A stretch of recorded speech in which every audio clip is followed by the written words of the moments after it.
तो क्लास कॉन्ड्रैक्थीज में हमने देखा कि ये एनिमल्स मैरीन होते हैं, इनकी बॉडी स्ट्रीमलाइन्ड होती हैं, that means they have a form that presents very little resistance to the flow of water. तो कॉटलेजिनस फिशेस क्यों बोलते हैं? क्योंकि इनका एंडोस्केलेटन कॉटलेजिनस होता है, राइट। तो दूसरा पॉइंट हमने देखा कि इनका माउथ वेंट्रल होता है, वेंट्रली प्लेस्ड होता है। तीसरा जो चीज़ आपको याद रखनी है, तीसरी चीज़, that is notochord is persistent throughout life. इनका जो नोटोकॉर्ड होता है वो परसिस्टेंट थ्रू आउट लाइफ होता है। इनमें वर्टिबल कॉलम तो बनता है लेकिन नोटोकॉर्ड फिर भी मौजूद रहता है, राइट। इनमें क्रेनियम भी होता है, तभी तो ये वर्टिब्रेट्स हैं, या वर्टिबल कॉलम है तभी तो ये वर्टिब्रेट्स हैं, लेकिन नोटोकॉर्ड तब भी मौजूद रहता है, परसिस्टेंट थ्रू आउट लाइफ। आप देखोगे कि जो हमने दो पढ़े हैं, अभी मैं दिखाऊंगा आपको, ये पॉइंट क्लियर हो जाएगा कि एक तो हमने पढ़ा है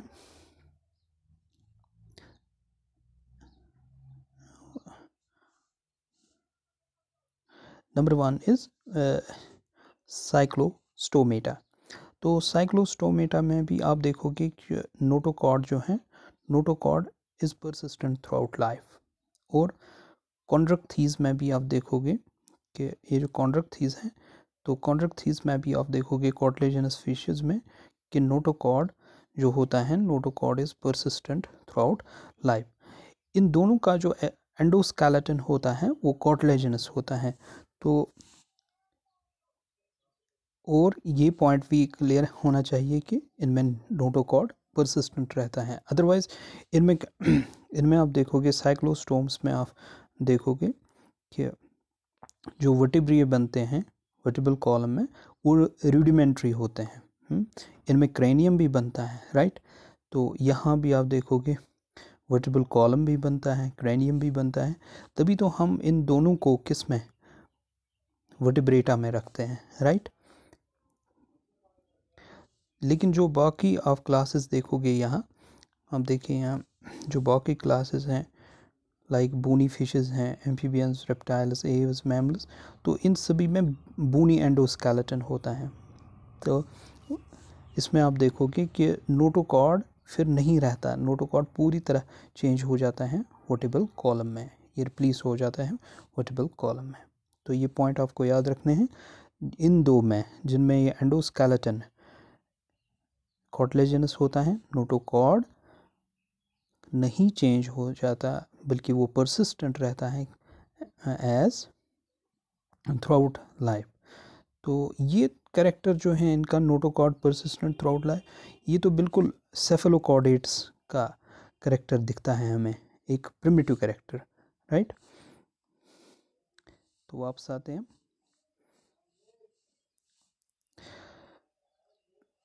तीसरा पॉइंट जो आपको याद रखना है यहाँ, डैट इज कि इनकी जो गिल स्लिट्स हैं, gill slits are separate without operculum. आपने इनमें कोई गिल कवर नहीं देखा बाहर से, तो ये सेपरेट होती हैं।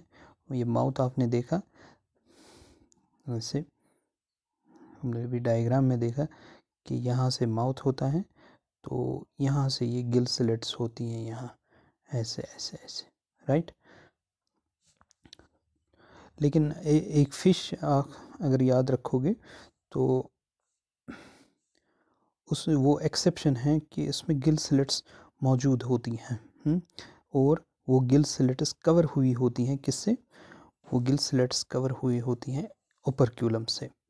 तो उस फिश का नाम है काइमेरा, दिस इज़ काइमेरा। तो काइमेरा में आप देखोगे ये बाहर से ओपर्क्यूलम है, ये इसमें एक्सेप्शन भी है, डैट मीन्स अदरवाइज़ तो गिल स्लिट्स सीधे ओपन हो जाते हैं, उनमें बाहर से कोई कवर नहीं होता, लेकिन यहाँ आप ओपर्क्यूलम का कवर देखोगे जिस तरह बूनी फिशेस में होता है।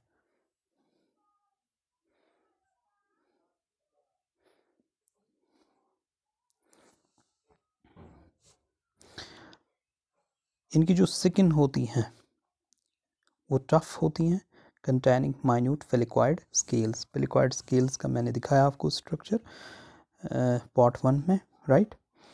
तो एक और पॉइंट, टीथ जो होते हैं वो मॉडिफाइड फेलिक्वाइड स्केल्स होते हैं, और वो विच आर बैकवर्डली डायरेक्टेड। चूँकि ये प्रीडिएटर फिशेस होती हैं, these animals are predacious and their jaws are very powerful. तो ये इम्पॉर्टेंट पॉइंट है कि इनके जो टीथ होते हैं वो मॉडिफाइड फिलिकॉइड स्केल्स होते हैं। ये हम इस डायग्राम से सीखेंगे।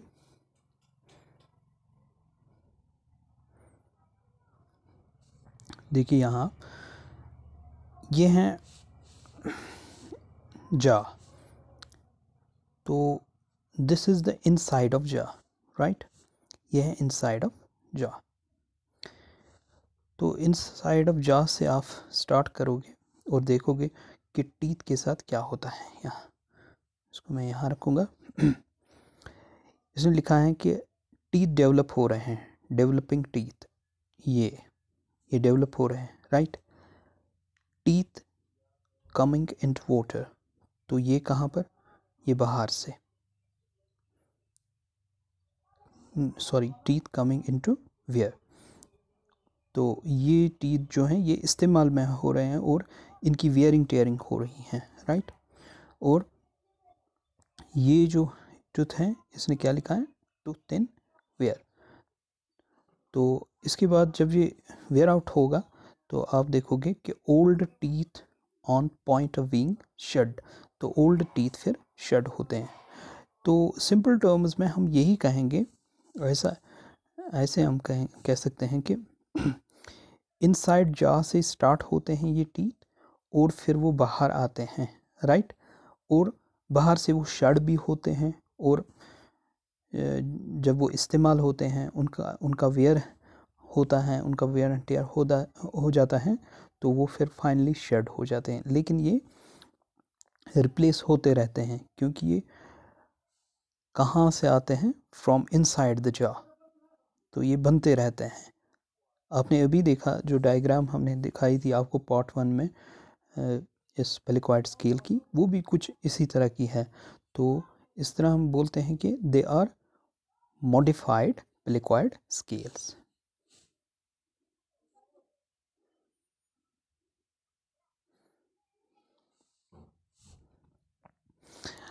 अच्छा, इनमें एयर ब्लैडर जो होता है वो एब्सेंट होगा।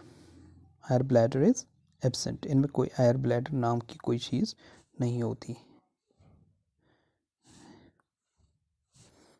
Air bladder is absent, so they have to swim constantly to avoid sinking. तो टेल थोड़ी मदद करता है इनको स्विमिंग में, अदरवाइज इनको कॉन्स्टेंटली स्विम करना पड़ता है क्योंकि इनमें एयर ब्लैडर नहीं होता। तो जब इनको हम कंपेयर करेंगे बोनी फिशेस के साथ तो ये पॉइंट्स ज़्यादा क्लियर हो जाएंगे क्योंकि उनमें एयर ब्लैडर होता है बोनी फिशेस में। तो वो उनको स्विमिंग करने की, कांस्टेंट स्विमिंग करने की ज़रूरत नहीं पड़ती। हॉट इज़ 2 चैम्बर्ड, इनका जो हॉट होगा वो 2 चैम्बर का होगा, एक तो उसमें ऑरिकल होगी और दूसरी वेंट्रिकल। तो 1 ऑरिकल एंड 1 वेंट्रिकल। इसके अलावा भी आप 2 स्ट्रक्चर्स उसमें और देखोगे। ये देखिए, ये है हॉट इनका, बोनी फिशेस का, यानी इलास्मो ब्रांच भी जिनको हम सॉरी कॉर्टिलेजिनस फिशेस का जिनको हम इलास्मो ब्रांचेस भी बोलते हैं। तो ये इनका हॉट है। तो इसमें आप देखोगे दिस इज़ द ऑरिकल, ये पोर्शन क्या है, दिस इज़ एट्रियम और ऑरिकल, राइट। तो ये एक और स्ट्रक्चर से अटैच है, उस स्ट्रक्चर को आप क्या बोलते हो, that structure is called sinus venosus. अब ये ऑरिकल या एट्रियम किस में ओपन हो जाता है, वेंट्रिकल में, राइट। तो ब्लड यहाँ से फ्लो करता है वेंट्रिकल की ओर, फ्रॉम ऑरिकल टू वेंट्रिकल। तो फिर ये एक और स्ट्रक्चर में एंटर हो जाता है, that is called conus arteriosus. This is conus arteriosus. तो ऑरिकल और वेंट्रिकल के अलावा आपको ये दोनों स्ट्रक्चर्स याद रखने हैं, सीनस विनोसस यानी ऑरिकल से पहले आता है और कोनस आर्टेरियोसस यानी वेंट्रिकल के बाद आता है।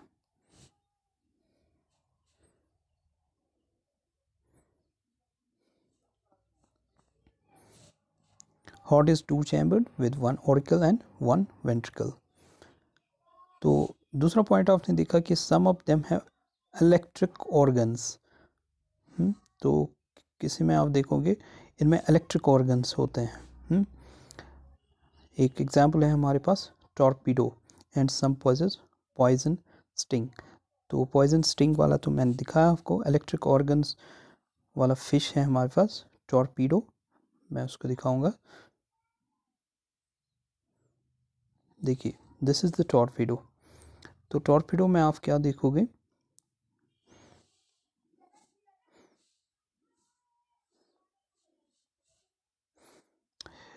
ये टॉर्पीडो है।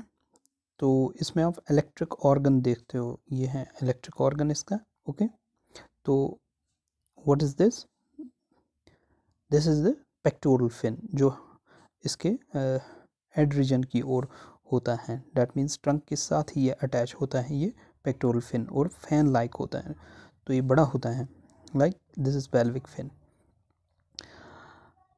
तो बाकी फिन्स भी यहाँ हैं, लेकिन हमें याद रखना है इलेक्ट्रिक ऑर्गन है इसमें, किसमें, टॉर्पीडो में। टॉर्पीडो में इलेक्ट्रिक ऑर्गन होता है, इसलिए हम इसको इलेक्ट्रिक रे भी बोलते हैं।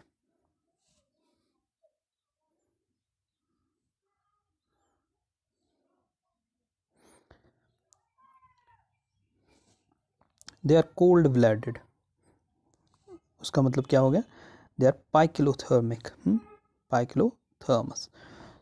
तो डैट सिंपली मीन्स कि they lack the capacity to regulate their body temperature.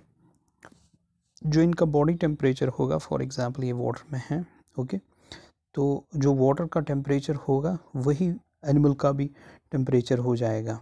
That means ये अलग से अपना टेम्परेचर मेंटेन नहीं कर पाएंगे। जिस तरह हम देखते हैं, फॉर एग्जांपल ऐसे आपको समझ आ जाएगा, अगर कोई मैमल है, जिस तरह ह्यूमंस हम देखते हैं, बाहर से कुछ भी टेम्परेचर हो एटमॉस्फेयर में, फॉर एग्जांपल 10 डिग्री है, ओके, 10 डिग्री सेल्सियस, लेकिन बॉडी का टेम्परेचर, हमारी बॉडी का टेम्परेचर 37 डिग्री ही होगा, राइट, ओके। तो बाहर से 40 डिग्री हो गया, तो हमारी बॉडी में ये एबिलिटी है, वो तब भी 37 डिग्री ही मेंटेन कर पाएगा। मतलब प्रेस्पिरेशन होगी, यानी स्वेटिंग होगी, तो टेम्परेचर डाउन हो जाएगा, तो 40 से 37 आ जाएगा ये, ओके। तो ऐसे एनिमल्स को हम बोलते हैं होम्योथर्मिक। लेकिन जिन एनिमल्स में ये एबिलिटी नहीं होती कि वो अपना टेम्परेचर कांस्टेंट रखे और मेंटेन कर पाए, रेगुलेट कर पाए, उनको हम पाइक्लोथर्मस बोलते हैं। डैट मीन्स ये अगर फिश हैं, इसमें वाटर में फिश है, तो आप देखोगे जो वाटर का टेम्परेचर बढ़ेगा तो फिश का टेम्परेचर भी बढ़ेगा, ये एक्टिव हो जाएगी। वाटर का टेम्परेचर कम हो जाएगा, फिश का टेम्परेचर भी अकॉर्डिंगली कम हो जाएगा, राइट। तो इनकी जो सेक्सेस होती हैं वो सेपरेट होंगी। In male pelvic fins beer क्लैस्पर्स, ये इंटरेस्टिंग पॉइंट है। तो मैं यहाँ आपको एक डायग्राम दिखाऊंगा।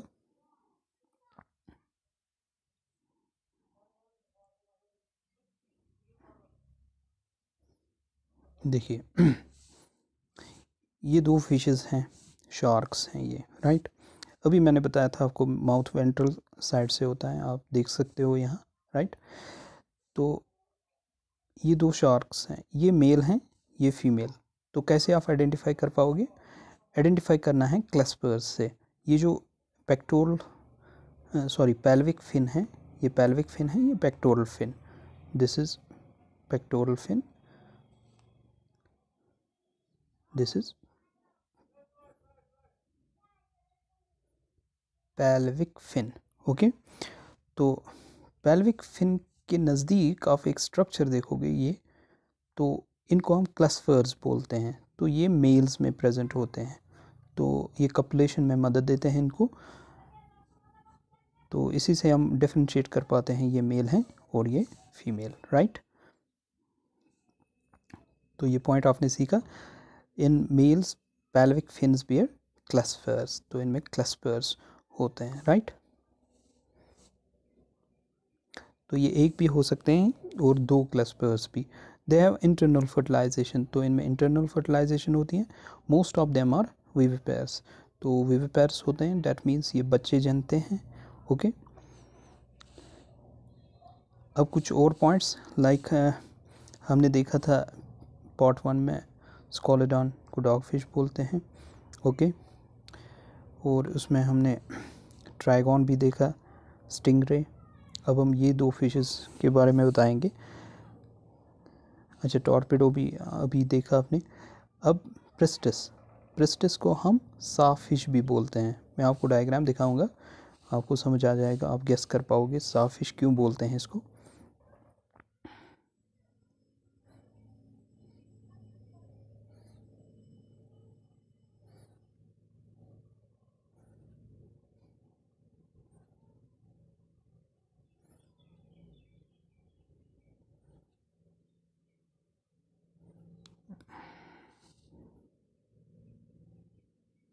ये देखिए आप, दिस इज पिस्टिस, क्या बोलते हैं इसको, साफ फिश।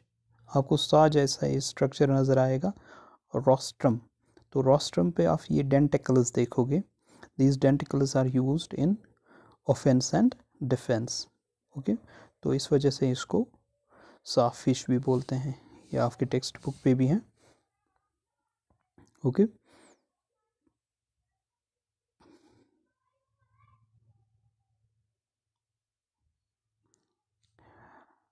तो साफ फिश भी हो गया। अब एक और फिश है यहाँ जो आपको एग्जाम्पल याद रखनी है, डेट्स कॉल्ड कॉर्केरोडॉन। कॉर्केरोडॉन में आप, कॉर्केरोडॉन क्या है, what is this, this is called great white shark. अब ये बड़ा बदनाम है क्योंकि ये अटैक करता है, even it's called man eater. क्यों, क्योंकि देखा गया है कि ये ह्यूमंस पे भी अटैक करता है कॉर्केरोडॉन। इसकी लेंथ 12 मीटर्स तक जा सकती हैं कॉर्केरोडॉन की, राइट। तो ये तो था आपकी बुक के हवाले से। एक दो पॉइंट्स हम और ऐड कर लेते हैं ताकि आपको ज़्यादा क्लियर हो जाए।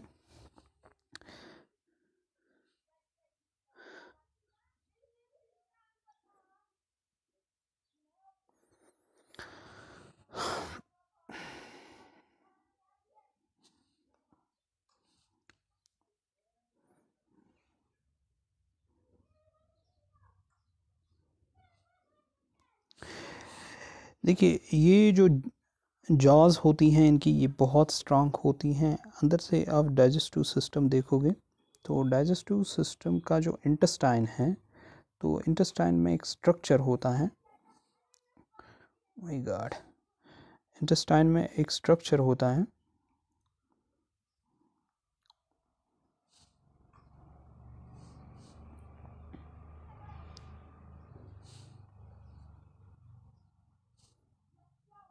यह है इनका इंटेस्टाइन। तो इसमें एक वैल्यू होता है, उस वैल्यू को आप सेक्रॉल वैल्यू बोलते हैं। Spiral valve called scroll valve is usually present in the intestine. तो ये पॉइंट ऑफ याद रखोगे, ये एडिशन में है इसके, मैं लिखूँगा यहाँ ये इंटेस्टाइन। तो इसमें एक valve that's called scroll valve, SCROLL, scroll valve, VALV। दूसरा पॉइंट आपको याद रखना है, जो इनका डाइजेस्टिव ट्रैक्ट होता है वो ओपन होता है क्लोएका में। अब क्लोएका एक स्ट्रक्चर है, यानी एक स्पेस जिसमें एक तो डाइजेस्टिव सिस्टम ओपन होगा, उसके बाद रिप्रोडक्टिव सिस्टम भी ओपन इसी में होता है, उसके बाद एक्सक्रीटरी सिस्टम भी इसी में ओपन होता है। डैट मीन्स डाइजेस्टिव सिस्टम तो